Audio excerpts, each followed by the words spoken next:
पिछले एपिसोड में आपने देखा कि गैरी के इलेक्ट्रिवायर को मिस्टीरियस पोकेमॉन से बचाने के लिए वहां पर ब्रॉक आ जाता है अपने स्टीलिक्स के साथ। फिर बाद में ऐश भी अपने पिकाचू के साथ उस फाइट को ज्वाइन करता है और सब मिलकर एक साथ मिस्टीरियस पोकेमॉन को डिफीट कर देते हैं। इसके बाद सभी लोग डिसाइड करते हैं कि वो मिस्टीरियस पोकेमॉन टूर्नामेंट में पार्टिसिपेट करेंगे, बट किसी के पास भी मिस्टीरियस पोकेमॉन नहीं था पार्टिसिपेट करने के लिए। तभी ऐश को याद आता है कि उसने बिल के लाइट हाउस के पास एक जायंट ड्रैगनाइट देखा था जिसको कैच करके वो पार्टिसिपेट कर सकते हैं। अब आगे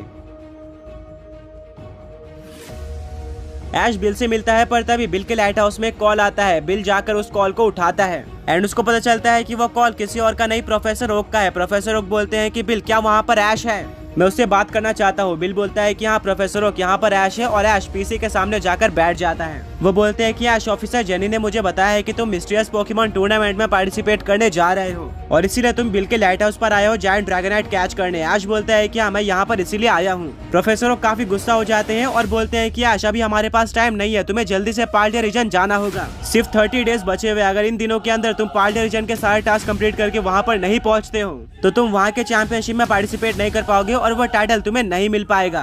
तुम्हें जल्दी करना होगा और पाल्डिया में एंट्री करनी होगी, इसके बाद तुम कोई भी टूर्नामेंट में पार्टिसिपेट कर सकते हो। बट अभी के लिए तुम्हारा और गैरी का सबसे पहला गोल पाल्डिया में एंटर करना होना चाहिए, तो वहाँ पर तुम्हें जाना होगा। ये कहकर प्रोफेसर को कॉल कट कर देते हैं और ऐश और गैरी दोनों ही बहुत ज्यादा नर्वस हो जाते हैं क्योंकि उनको इस टाइम लिमिट के बारे में नहीं पता था। ऐश बोलता है तो क्या गैरी हमें अभी भी जायंट ड्रैगनाइट को कैच करना चाहिए। गैरी बोलता है कि ऐश तुम ये क्या बातें कर रहे हो, हमें कुछ ही दिन के अंदर पाल्डिया में एंटर करना है और उसके बाद हमें कुछ टास्क भी कंप्लीट करने होंगे। जैसा कि हमें प्रोफेसर ओक ने बताया तो हमारे पास अभी कोई भी टाइम नहीं है, हमें जल्दी से पाल्डिया के लिए निकलना होगा। ऐश बोलता है कि ऐश, गैरी और ब्रॉक तीनों ही बिल को गुड बाय बोलते हैं और पाल्डिया की जर्नी कंटिन्यू करते हैं।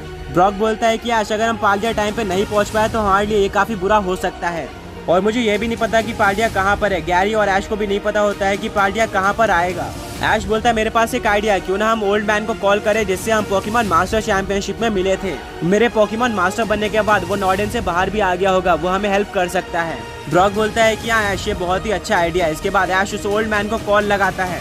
ओल्ड मैन कुछ ही टाइम में उस कॉल को उठा लेता है और वो बहुत ही ज्यादा खुश होता है ऐश के कॉल को देखकर।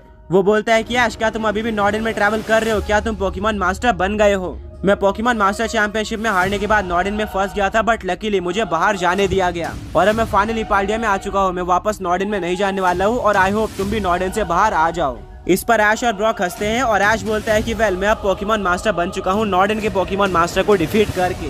और पोकेमॉन मास्टर बनने के बाद मैंने एक विश की थी कि जितने भी लोग नॉर्डन में फंसे हुए हैं उनको छोड़ दिया जाए, जो कि दूसरे रीजन से आए हैं। इसी के बाद मेरी विश कंप्लीट की जाती है और वहाँ पर जितने भी लोग फंसे हुए थे वो अपने रीजन में वापस आ चुके हैं और मैं अभी कैंटो रीजन में हूँ। ओल्ड मैन ये सुनकर पूरी तरह से शॉक रह जाता है कि ऐश पोकेमॉन मास्टर बन चुका है।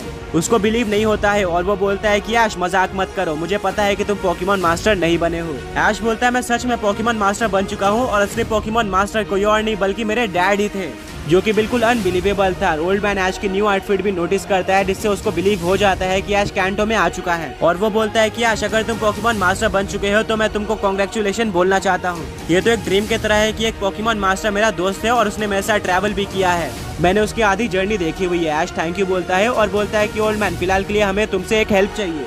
मुझे याद है कि तुमने बताया था कि तुम पाल्डिया से बिलोंग करते हो और तुम्हारे पोकेमॉन टीम में सारे के सारे पाल्डिया पोकेमॉन थे और उनके दम पर ही तुम इतने ज्यादा आगे आ गए थे। पोकेमॉन मास्टर बनने के बाद मुझे कोई और बड़ा टाइटल अचीव करना है, इसीलिए मैंने डिसाइड किया है कि मैं अब पाल्डिया चैंपियनशिप में पार्टिसिपेट करने वाला हूँ। पर दिक्कत यह है कि हमें रास्ता नहीं पता है कि पाल्डिया रीजन कैसे एंटर किया जाए। ओल्ड मैन बोलता है कि ये तो बहुत ही ज्यादा अच्छी बात है, इससे हम वापस मिल भी जाएंगे। मैं तुम्हें पाल्डिया में पहुंचा सकता हूं, बट उसके लिए तुम्हें गलार रीजन में पहुंचना होगा। ऐश बोलता है बिल्कुल हम गलार पहुंच सकते हैं। ऐश और गैरी अपने अपने फ्लाइंग टाइप पोकेमॉन्स को बाहर निकालते हैं। ऐश बोलता है तो हमारा नेक्स्ट टारगेट है गलार रीजन, हमें वहाँ पर पहुँचना है और ओल्ड मैन से मिलना है। ऐश और ब्रॉक चार्जार्ड पे बैठते हैं, वहीं पर गैरी अपने पिजियॉट पर बैठता है और गलार रीजन की तरफ बढ़ना स्टार्ट कर देते हैं। कैंटो से गलार रीजन बहुत ही ज्यादा दूर था, इसलिए उनको काफी लंबा ट्रैवल करना था। काफी टाइम हो जाता है। ट्रैवल करने के बीच में ऐश को वापस से ओल्ड मैन का कॉल आता है। ओल्ड मैन बोलता है कि ऐश मैं विंडन स्टेडियम पहुंच चुका हूं, तुम भी गलार रीजन के विंडन स्टेडियम में आ जाओ, मैं वहां पर तुमको पिकअप कर लूंगा। ऐश बोलता है फिलहाल के लिए हम कैलोस रीजन में हैं और गलार पहुंचने वाले हैं, वहां पर मैं तुमसे मिलता हूँ। लगभग आधे घंटे बाद ऐश और उसके फ्रेंड दोनों ही गलार रीजन के विंडन स्टेडियम में पहुंच जाते हैं, जहां पर उनको फाइनली ओल्ड मैन देखने को मिलता है। ओल्ड मैन ऐश को सबसे पहले गले लगाता है और कांग्रेट्स बोलता है। वो बोलता है कि जहां तक मुझे पता है पोकेमॉन मास्टर से बड़ा टाइटल पोकेमॉन वर्ल्ड में एग्जिस्ट नहीं करता है। तो आखिर तुम पार्डिया में ट्रैवल क्यों करना चाहते हो? ऐश बोलता है कि मुझे अपनी जर्नी अधूरी लग रही थी और सारे रीजन में मैंने सिर्फ और सिर्फ एक ही मेन रीजन में ट्रैवल नहीं किया है और वो है पार्डिया रीजन। तो मैंने सोचा कि हम वहाँ पर ट्रैवल कर लेते हैं। प्रोफेसर ओक ने हमें ये भी बताया है कि वहाँ की चैंपियनशिप अगर हम जीत जाते हैं तो आगे हमें एक सीक्रेट वर्ल्ड भी देखने को मिलेगा जहाँ पर पोकेमॉन मास्टर से भी ज्यादा बड़ा टाइटल एग्जिस्ट करता है। ओल्ड मैन पूरी तरह से शॉक रह जाता है। वो सोचता है कि प्रोफेसर ओक को इसके बारे में कैसे पता चला, जबकि इस चीज को सिर्फ और सिर्फ पार्डिया के लोग जानते हैं। ओल्ड मैन बोलता है कि ऐश, मैंने पार्डिया चैंपियनशिप में पार्टिसिपेट किया था और जैसा कि मैंने बता रखा है मैं एक टाइम पे पार्डिया का चैंपियन भी था। ऐश बोलता है कि हाँ मुझे याद है। ओल्ड मैन बोलता है कि पार्डिया चैंपियनशिप का लेवल बाकी सारे रीजन से ऊपर है। मैं जब पार्डिया चैंपियनशिप जीतता हूँ तब मुझे कोई भी आइडिया नहीं था कि यहाँ पर और भी ज्यादा बड़ी लीग एग्जिस्ट करती है, पर जीतने के बाद मुझे उस लीग के बारे में बताया जाता है, जिसको सुनकर मैं बहुत ही ज्यादा एक्साइटेड हो जाता हूँ। और फाइनली मुझे लगता है कि मैं काफी स्ट्रॉन्ग पोकेमॉन ट्रेनर मिलने वाला हूँ, साथ में मुझे काफी रेस्पेक्ट भी मिलेगी। पर आगे जाकर मेरी ड्रीम पूरी तरह से टूट जाती है। मैं क्वालिफाई भी नहीं कर पाता हूँ सीक्रेट चैंपियनशिप के लिए, जो कि मेरे लिए पूरी तरह से हार्ट ब्रेकिंग था। और अगर वहाँ पर कोई क्वालिफाई करने के लिए फेल हो जाता है तो वहाँ पर उसको पार्टिसिपेट करने का दोबारा कभी भी मौका नहीं मिलता है। ऐश बोलता है तुम्हारी स्टोरी सुनकर दुख हुआ। ओल्ड मैन बोलता है कि बट इसके बाद मैं हार नहीं मानता हूँ और फिर मुझे पोकेमॉन मास्टर चैंपियनशिप के बारे में पता चलता है।